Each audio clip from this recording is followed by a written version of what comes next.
It's another Skills Friday where we learn how to get our skill ready for the game so we ain't out there looking lame. Go gang. Make sure you subscribe to the channel, like and comment to our content. We are here to help you turn from cheese to the macaroni and cheese, man.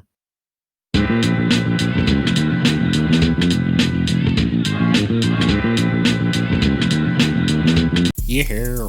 All right, so let's check this out. We're about to have a great video in learning how to have a great three-point stance in football. This is going to be fairly short, but comment below if you've ever played football and why you feel a three-point stance is important. So no, do it right now. You want to make sure you have, first point is that you want to make sure you have a good base. A good base should be, feet should be shoulder width apart, and you should be bent at the knees.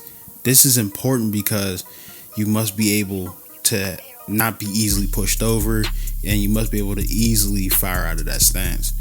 A lot of times coaches will say, oh well, you want to make sure that you're putting all your weight on your fingertips. Nah. I'm gonna be honest with that. I don't rock like that. The importance of the stance is in the base, I promise you. The second point in the video that we're going to go over to is bending at the hips. Your hips should be hinged and you should not have a rounded back. So make sure that when you're bent at the hips that you aren't having a rounded back or your hips aren't too high. You should be bent at the hips, and you should also have your feet shoulder width apart and bend at the knees. Having this base, you won't even be pushed over a little bit. It don't matter if you weigh 100 pounds or 300 pounds. You're not going to be pushed over. Lastly, and the end part of this stance is you must put your arm down and you must have your head up. This is very important because you don't want to get caught with your head down and you want to see what you hit, because that's obviously for safety precautions.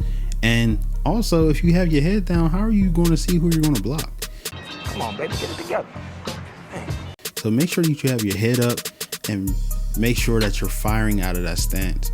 When your arm goes on the ground, you can put some weight on your arm.